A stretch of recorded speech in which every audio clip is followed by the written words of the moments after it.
ओम श्री परमात्मने नमः। ओम नमो भगवते वासुदेवाय।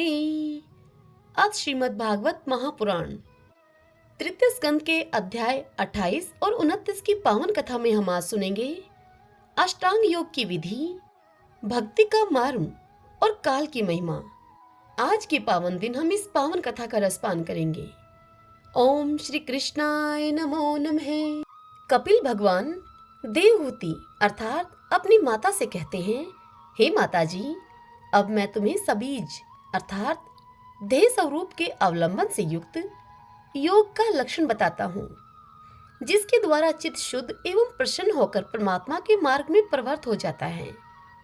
यथाशक्ति शास्त्रविद स्वधर्म का पालन करना तथा शास्त्र विरुद्ध आचरण का परित्याग करना, प्रारब्ध के अनुसार जो कुछ मिल जाए उसी में संतुष्ट रहना, आत्मज्ञानियों के चरणों की पूजा करना, विषय वासनाओं को बढ़ाने वाले कर्मों से दूर रहना, संसार बंधन से छुड़ाने वाले धर्मों में प्रेम करना, पवित्र और परिमित भोजन करना, निरंतर एकांत और निर्भय स्थान में रहना, मन, वाणी और शरीर से किसी जीव को न सताना, सत्य बोलना, चोरी न करना, आवश्यकताओं से अधिक वस्तुओं का संग्रह न करना, ब्रह्मचार्य का पालन करना, तपस्या करना अर्थात धर्म पालन के लिए कष्ट सहना, बाहर भीतर से पवित्र रहना, शास्त्रों का अध्ययन करना, भगवान की पूजा करना, अपनी वाणी पर संयम करना, उत्तम आसनों का अभ्यास करके स्थिरता पूर्वक बैठना, धीरे धीरे प्राणायाम के द्वारा श्वास को जीतना,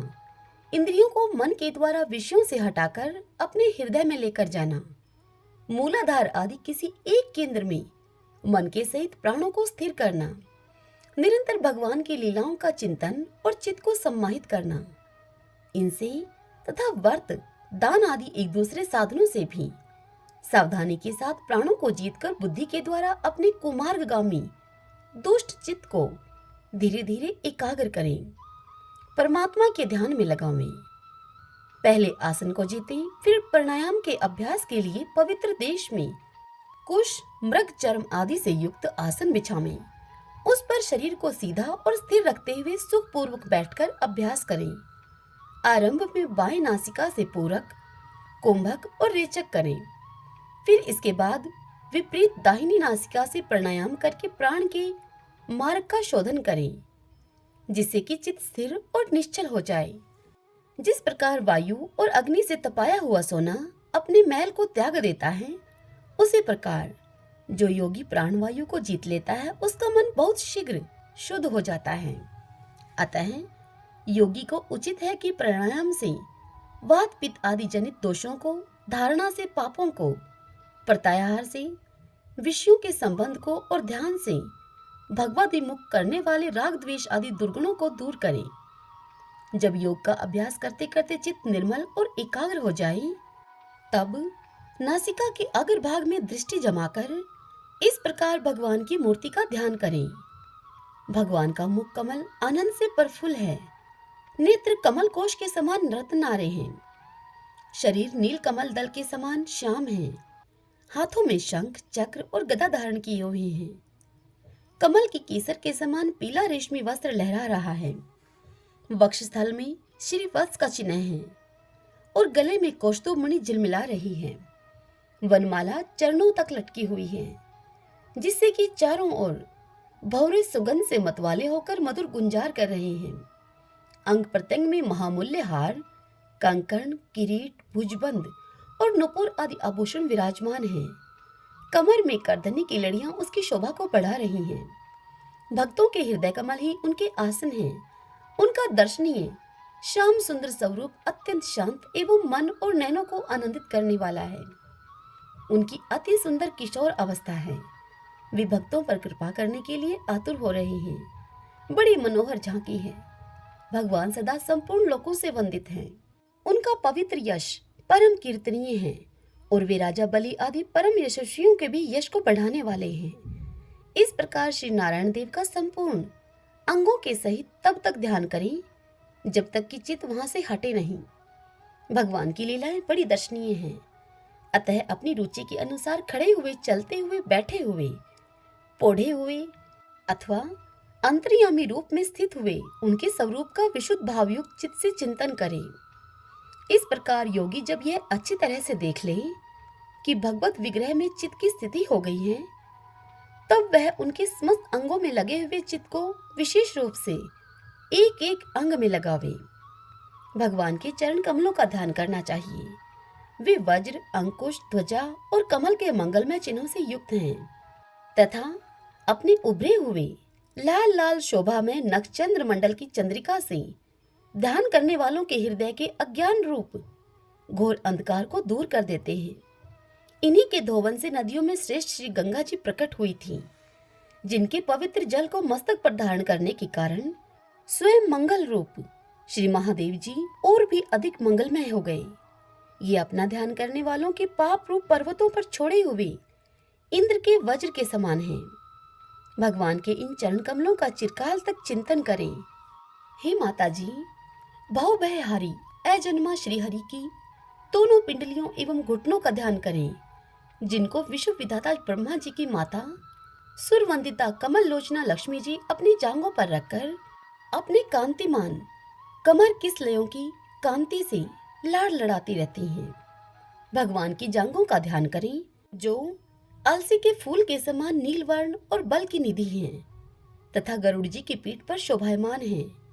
भगवान के नितंब बिंब का ध्यान करें, जो एड़ी तक लटके हुए पीतांबर से ढका हुआ है और उस पीतांबर के ऊपर पहनी हुई स्वर्णमयी करधनी की लड़ियों को आलिंगन कर रहा है।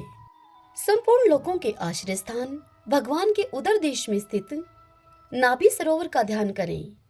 इसी में से ब्रह्मा जी का आधारभूत सर्वलोक में कमल प्रकट हुआ है। फिर भगवान के श्रेष्ठ मरकत मणि सदृश दोनों स्तनों का चिंतन करें, जो कि वक्षस्थल पर पड़े हुए शुभ्र हारों की किरणों से गौर वर्ण जान पड़ते हैं। इसके पश्चात पुरुषोत्तम भगवान के वक्षस्थल का ध्यान करें, जो महालक्ष्मी का निवास स्थान और लोगों के मन एवं नेत्रों को आनंद देने वाला है। फिर संपूर्ण लोकों के वंदनीय भगवान के गले का चिंतन करें, जो कि मानो कौस्तुभ मणि को भी सुशोभित करने के लिए ही उसे धारण करता है। समस्त लोकपालों की आश्रयभूता भगवान की चारों भुजाओं का ध्यान करें, जिनमें धारण किए हुए कंकण आदि आभूषण समुद्र मंथन के समय मंद्राचल की रगड़ से और भी उजले हो गए हैं। इसी प्रकार जिसके तेज को सहन नहीं किया जा सकता, उस सहस्त्र धारों वाले सुदर्शन चक्र का तथा उनके कर कमलों में राजहंस के समान विराजमान शंख का चिंतन करें। हे माता जी, फिर विपक्षी वीरों के रुधिर से सनी हुई प्रभु की प्यारी कोमुद की गदा का, भौरों के शब्द से गुंजायमान वनमाला का और उनके कंठन में सुशोभित संपूर्ण जीवों के निर्मल तत्व रूप कौस्तुभ मणि का ध्यान करें।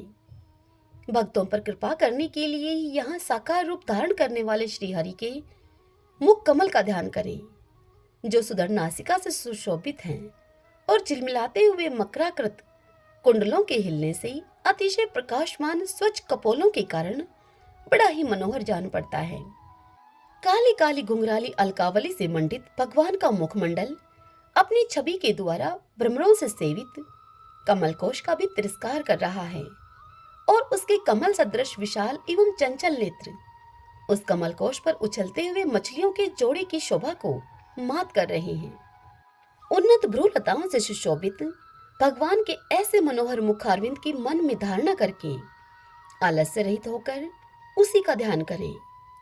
हृदय गुहा में चिरकाल तक भक्ति भाव से भगवान के नेत्रों की चितवन का ध्यान करना चाहिए, जो कृपा से और प्रेम भरी मुस्कान से क्षण क्षण अधिकाधिक बढ़ती रहती है, विपुल प्रसाद की वर्षा करती रहती है और भगतजनों के अत्यंत घोर तीनों तापों को शांत करने के लिए ही प्रकट हुई है। हे माता, श्री हरि का हास्य प्रणत जनों के तीव्र से तीव्र शोक के अश्रु सागर को सुखा देता है और अत्यंत उदार है। मुनियों के हित के लिए कामदेव को मोहित करने के लिए ही अपनी माया से श्री हरि ने अपने भ्रूमंडल को बनाया है, अतः उनका ध्यान करना चाहिए। अत्यंत प्रेम आदर भाव से अपने हृदय में विराजमान श्री हरि के खिलखिलाकर हंसने का ध्यान करें, जो वस्तुतः ध्यान के ही योग्य है तथा जिसमें ऊपर और नीचे के दोनों होठों की अत्यधिक अरुण कांति के कारण उनकी कंदकली के समान शुभ्र छोटे छोटे दांतों पर लालिमा सी प्रतीत होने लगी हैं। इस प्रकार ध्यान में तन्मय होकर उनके सिवा किसी अन्य पदार्थ को देखने की इच्छा न करें। इस प्रकार के ध्यान के अभ्यास से ही साधक का श्रीहरि में प्रेम हो जाता है, उसका हृदय भक्ति से द्रवित हो जाता है, शरीर में आनंद तिरेक के कारण रोमांच होने लगता है। उत्कंठा जनित प्रेम अश्रुओं की धारा में वह बारंबार अपने शरीर को नहलाता है और फिर मछली पकड़ने के कांटे के समान श्रीहरि को अपनी ओर आकर्षित करने के साधन रूप अपने चित्त को भी धीरे धीरे देह वस्तु से हटा लेता है। जैसे कि तेल आदि के चूक जाने पर दीपशिखा अपने कारण रूप तेजस तत्व में लीन हो जाती है, ठीक वैसे ही आश्रय, विषय और राग से रहित होकर मन शांत ब्रह्माकार हो जाता है। इस अवस्था के प्राप्त होने पर जीव गुण प्रवाह रूप देह आदि उपाधि के निर्वृत्त हो जाने के कारण ध्याता, ध्येय आदि विभाग से रहित एक अखंड परमात्मा को ही सर्वत्र अनुगत देखता है। योग अभ्यास से प्राप्त हुई चित्त की इस अविद्या रहित लय रूप निर्वृत्ति से ही अपनी सुख दुख रहित ब्रह्मा रूप महिमा में स्थित होकर परमात्म तत्व का साक्षात कर लेने पर वह योगी जिस सुख दुख के भोग तत्व को पहले अज्ञानवश अपने स्वरूप में देखता था, अब वह उसे अविद्याकृत अहंकार में ही देखता है।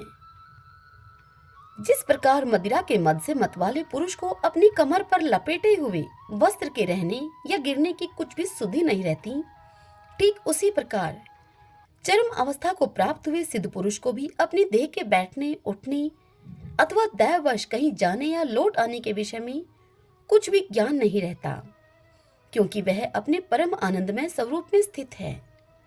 उसका शरीर तो पूर्व जन्म के संस्कारों के अधीन है, अतः जब तक उसका आरंभक प्रारब्ध शेष है, अर्थात पहले के कर्मों का प्रारब्ध शेष है, तब तक वह इंद्रियों के सहित जीवित रहता है। किंतु जिसे समाधि पर्यंत योग की स्थिति प्राप्त हो गई है और जिसने परमात्म तत्व को भी भली भांति जान लिया है, वह सिद्ध पुरुष पुत्र, कलत्र आदि के सहित इस शरीर को स्वप्न में प्रतीत होने वाले शरीरों के समान फिर स्वीकार नहीं करता। फिर उसमें अहंता ममता नहीं रहती। जिस प्रकार अत्यंत स्नेह के कारण पुत्र और धन आदि में भी साधारण जीवों की आत्म बुद्धि रहती है, किंतु थोड़ा सा विचार करने से ही वे उनसे स्पष्टतया अलग दिखाई देते हैं, ठीक उसी प्रकार जिन्हें यह अपना आत्मा मान बैठा है, उन देह आदि से भी उनका साक्षी पुरुष पृथक ही है। जिस प्रकार जलती हुई लकड़ी से, चिंगारी से, स्वयं अग्नि से ही प्रकट हुए धुएं से तथा अग्नि रूप मानी जाने वाली उस जलती हुई लकड़ी से भी अग्नि वास्तव में पृथक ही है, ठीक वैसे ही उसी प्रकार भूत, इंद्रिय और अंतःकरण से उनका साक्षी आत्मा अलग है तथा जीव कहलाने वाले उस आत्मा से भी ब्रह्मा भिन्न है और प्रकृति से उसके संचालक पुरुषोत्तम भिन्न है। जिस प्रकार देह दृष्टि से जरायुज, अंडज, स्वेदज और उद्भिज चारों प्रकार के प्राणी पंचभूत मात्र हैं, ठीक उसी प्रकार संपूर्ण जीवों में आत्मा को और आत्मा में संपूर्ण जीवों को अनन्य भाव से अनुगत देखें। जिस प्रकार एक ही अग्नि अपने पृथक पृथक आश्रयों में उनकी विभिन्नता के कारण भिन्न भिन्न आकार का दिखाई देता है, ठीक उसी प्रकार देव, मनुष्य आदि शरीरों में रहने वाला एक ही आत्मा अपने आश्रयों के गुण भेद के कारण भिन्न भिन्न प्रकार का भासता है। अतः भगवान का भक्त जीव के स्वरूप को छिपा देने वाली कार्य कारण रूप से परिणाम को प्राप्त हुई भगवान की इस अचिंत्य शक्तिमयी माया को भगवान की कृपा से ही जीतकर अपने वास्तविक स्वरूप ब्रह्मा रूप में स्थित होता है। ओम नमो नारायण, ओम नमो नारायण। कपिल भगवान की इतनी बात को सुनकर उनकी माता देवहूति ने उनसे पूछा, हे प्रभु, प्रकृति, पुरुष और महतत्व आदि का जैसा लक्षण सांख्य शास्त्र में कहा गया है तथा जिसके द्वारा उनका वास्तविक स्वरूप अलग अलग जाना जाता है और भक्ति योग को ही जिसका प्रयोजन कहा गया है, वह आपने मुझे बताया। अब आप कृपा करके भक्ति योग का मार्ग मुझे विस्तार पूर्वक बतलाइए। इसके सिवा जीवों की जन्म मरण रूपा अनेक प्रकार की गतियों का भी मुझसे आप वर्णन कीजिए, जिनके सुनने से जीव को सब प्रकार की वस्तुओं से वैराग्य होता है, जिसके भय से लोग शुभ कर्मों में प्रवृत्त होते हैं, और जो ब्रह्मादिक का भी शासन करने वाला है। उस सर्वसमर्थ काल का स्वरूप भी आप मुझसे कहिए। ज्ञान दृष्टि के लुप्त हो जाने के कारण देह आदि मिथ्या वस्तुओं में जिन्हें आत्म अभिमान हो गया है, और बुद्धि के कर्माशक्त रहने के कारण अत्यंत शर्मिक होकर जो चिरकाल से अपार अंधकार में संसार में सोए पड़े हैं, उन्हें जगाने के लिए आप योग प्रकाशक सूर्य ही प्रकट हुए हैं। श्री मैत्रेय जी विदुर जी से कहते हैं, हे कुरुश्रेष्ठ विदुर जी, माता की यह मनोहर वचन सुनकर महामुनि कपिल जी ने उनकी प्रशंसा की और जीवों के प्रति दया से द्रवीभूत होकर बड़ी प्रसन्नता के साथ उनसे वे इस प्रकार बोले। श्री कपिल भगवान ने देवहूति से कहा, हे माता जी, साधकों के भाव के अनुसार भक्ति योग का अनेक प्रकार से प्रकाश होता है, क्योंकि स्वभाव और गुणों के भेद से मनुष्यों के भाव में भी विभिन्नता आ जाती है। जो भेददर्शी क्रोधी पुरुष हृदय में हिंसा, दंभ अथवा मात्सर्य का भाव रखकर मुझसे प्रेम करता है, वह मेरा तमाश भगत है। जो पुरुष विषय, यश और ऐश्वर्य की कामना से प्रतिमादि में मेरा भेदभाव से पूजन करता है, वह राजस भगत है मेरा। जो व्यक्ति पापों का क्षय करने के लिए परमात्मा को अर्पण करने के लिए और पूजन करना कर्तव्य है, इस बुद्धि से मेरा भेदभाव से पूजन करता है, वह सात्विक भगत है। जिस प्रकार गंगा का प्रवाह अखंड रूप से समुद्र की ओर बहता रहता है, ठीक उसी प्रकार मेरे गुणों के श्रवण मात्र से मन की गति का तैल धारावत अविच्छिन्न रूप से मुझ सर्वांतर्यामी के प्रति हो जाना और मुझ पुरुषोत्तम में निष्काम और अनन्य प्रेम होना, यह निर्गुण भक्ति योग का लक्षण कहा गया है। ऐसे निष्काम भगत दिए जाने पर भी मेरी सेवा को छोड़कर सालोक्य, सृष्टि, सामीप्य, सारूप्य तथा सायुज्य मोक्ष तक नहीं लेते। भगवत सेवा के लिए मुक्ति का तिरस्कार करने वाला यह भक्ति योग ही परम पुरुषार्थ अथवा साध्य कहा गया है। इसके द्वारा पुरुष तीनों गुणों को लांघकर मेरे भाव को, मेरे प्रेम रूप अप्राकृत स्वरूप को प्राप्त हो जाता है। निष्काम भाव से श्रद्धा पूर्वक अपने नित्य नैमित्तिक कर्तव्यों का पालन करके नित्य प्रति हिंसा रहित उत्तम क्रिया योग का अनुष्ठान करने, मेरी प्रतिमा का दर्शन करने, स्पर्श करने, पूजा करने, स्तुति और वंदना करने, प्राणियों में मेरी भावना करने, धैर्य और वैराग्य के अवलंबन, महापुरुषों का मान, दीनों पर दया और समान स्थिति वालों के प्रति मित्रता का व्यवहार करने, यम नियमों का पालन करने, अध्यात्म शास्त्रों का श्रवण और मेरे नामों का उच्च स्वर से कीर्तन करने से और मन की सरलता, सत्पुरुषों के संग और अहंकार के त्याग से मेरे धर्मों का अर्थात भागवत धर्मों का अनुष्ठान करने वाले भक्त पुरुष का चित्त अत्यंत शुद्ध होकर मेरे गुणों के श्रवण मात्र से अनायास ही मुझ में लग जाता है। जिस प्रकार वायु के द्वारा उड़कर ले जाने वाला गंध अपने आश्रय पुष्प से घ्राण इंद्रिय तक पहुंच जाता है, ठीक उसी प्रकार भक्ति योग में तत्पर और राग द्वेष आदि विकारों से शून्य चित्त परमात्मा को प्राप्त कर लेता है। हे माता जी, मैं आत्मा रूप से सदा सभी जीवों में स्थित हूँ, इसलिए जो लोग मुझ सर्वभूत स्थित परमात्मा का अनादर करके केवल प्रतिमा में ही मेरा पूजन करते हैं, उनकी वह पूजा स्वांग मात्र है। मैं सबका आत्मा परमेश्वर सभी भूतों में स्थित हूँ। ऐसी दशा में जो मोहवश मेरी उपेक्षा करके केवल प्रतिमा के पूजन में ही लगा रहता है, वह तो मानो भस्म में ही हवन करता है। जो भेददर्शी और अभिमानी पुरुष दूसरे जीवों के साथ वैर बांधता है और इस प्रकार उनके शरीरों में विद्यमान मुझ आत्मा से ही द्वेष करता है, उसके मन को कभी शांति नहीं मिल सकती। हे माता जी, जो मनुष्य दूसरे जीवों का अपमान करता है, वह बहुत सी घटिया बढ़िया सामग्रियों से अनेक प्रकार के विधि विधान के साथ मेरी मूर्ति का पूजन भी करे, तो भी मैं उससे प्रसन्न नहीं हो सकता। मनुष्य अपने धर्म का अनुष्ठान करता हुआ तब तक मुझ ईश्वर की प्रतिमा आदि में पूजन करता रहे, जब तक कि उसे अपने हृदय में एवं संपूर्ण प्राणियों में स्थित परमात्मा का अनुभव न हो जाए। जो व्यक्ति आत्मा और परमात्मा के बीच में थोड़ा सा भी अंतर करता है, उस भेददर्शी को मैं मृत्यु रूप से महान भय उपस्थित करता हूँ। अतः संपूर्ण प्राणियों के भीतर घर बनाकर उन प्राणियों के ही रूप में स्थित मुझ परमात्मा का यथा योग्य दान, मान, मित्रता के व्यवहार तथा समदृष्टि के द्वारा पूजन करना चाहिए। हे माता जी, पाषाण आदि अचेतनों की उपेक्षा वृक्ष आदि जीव श्रेष्ठ हैं, उनसे सांस लेने वाले प्राणी श्रेष्ठ हैं। उनमें भी मन वाले प्राणी उत्तम हैं और उनसे इंद्रिय की वृत्तियों से युक्त प्राणी श्रेष्ठ हैं।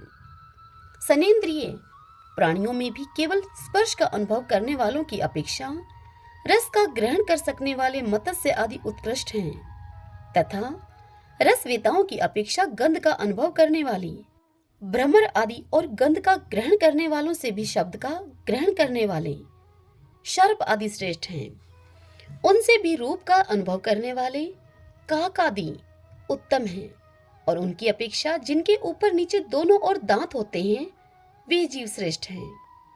उनमें भी बिना पैर वालों से बहुत से चरणों वाले श्रेष्ठ हैं तथा बहुत चरणों वालों में से 4 चरण वाले और 4 चरण वालों से भी 2 चरण वाले मनुष्य श्रेष्ठ हैं। मनुष्यों में भी 4 वर्ण श्रेष्ठ हैं, उनमें भी ब्राह्मण वर्ण श्रेष्ठ है। ब्राह्मणों में वेद को जानने वाले उत्तम हैं और वेदज्ञों में भी वेद का तात्पर्य जानने वाले श्रेष्ठ हैं।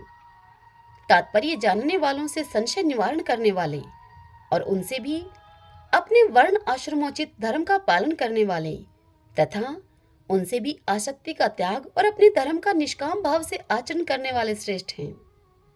उनकी अपेक्षा भी जो लोग अपने संपूर्ण कर्म, उनके फल तथा अपने शरीर को भी मुझे ही अर्पण करके भेदभाव को छोड़कर मेरी उपासना करते हैं, वे लोग श्रेष्ठ हैं। इस प्रकार मुझे ही चित्त और कर्म समर्पण करने वाले अकर्ता और समदर्शी पुरुष से बढ़कर मुझे कोई अन्य प्राणी नहीं दिखता। अतः यह मानकर कि जीव रूप अपने अंश से साक्षात भगवान ही सब में अनुगत हैं, इन समस्त प्राणियों को बड़े आदर के साथ मन से प्रणाम करें। हे माता जी, इस प्रकार मैंने तुम्हारे लिए भक्ति योग और अष्टांग योग का वर्णन किया है। इनमें से एक का साधन करने से जीव परम पुरुष भगवान को प्राप्त कर सकता है। भगवान परमात्मा परब्रह्मा का अद्भुत प्रभाव संपन्न तथा जागतिक पदार्थों के नानाविध वैचित्र्य का हेतुभूत स्वरूप विशेष ही काल नाम से विख्यात है। प्रकृति और पुरुष इसी के रूप हैं तथा इनसे यह पृथक भी है। नाना प्रकार के कर्मों का मूल अदृष्ट भी यही है तथा इसी से महतत्व आदि के अभिमानी भेददर्शी प्राणियों को सदा भय लगा रहता है। हे माता जी, जो सबका आश्रय होने के कारण समस्त प्राणियों में अनुप्रविष्ट होकर भूतों के द्वारा ही उनका संहार करता है, वह जगत का शासन करने वाले ब्रह्मादि का भी प्रभु भगवान काल ही यज्ञों का फल देने वाला विष्णु है। इसका न तो कोई मित्र है और न कोई शत्रु और न तो कोई सगा संबंधी ही है। यह सर्वदा सजग रहता है और अपने स्वरूप भूत श्री भगवान को भूलकर योग रूप प्रमाद में पड़े हुए प्राणियों पर आक्रमण करके उनका संहार करता है। इसी के भय से वायु चलती है, इसी के भय से सूर्य तपता है, इसी के भय से इंद्र वर्षा करते हैं और इसी के भय से तारे चमकते हैं। इसी के भय से भयभीत होकर औषधियों के सहित लताएं और सारी वनस्पतियां समय समय पर फल फूल धारण करती हैं। इसी के डर से नदियां बहती हैं और समुद्र अपनी मर्यादा से बाहर नहीं जाता। इसी के भय से अग्नि प्रज्वलित होती है और पर्वतों के सहित पृथ्वी जल में नहीं डूबती। इसी के शासन से यह आकाश जीवित प्राणियों को श्वास पर श्वास के लिए अवकाश देता है और मैं तत्व अहंकार रूप शरीर का 7 आवरणों से युक्त ब्रह्मांड के रूप में विस्तार करता है।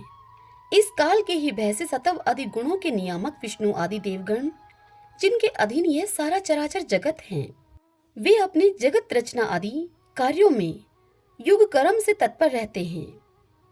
यह अविनाशी काल स्वयं अनादि किंतु दूसरों का आदि कर्ता अर्थात उत्पादक है तथा स्वयं अनंत होकर भी दूसरों का अंत करने वाला है।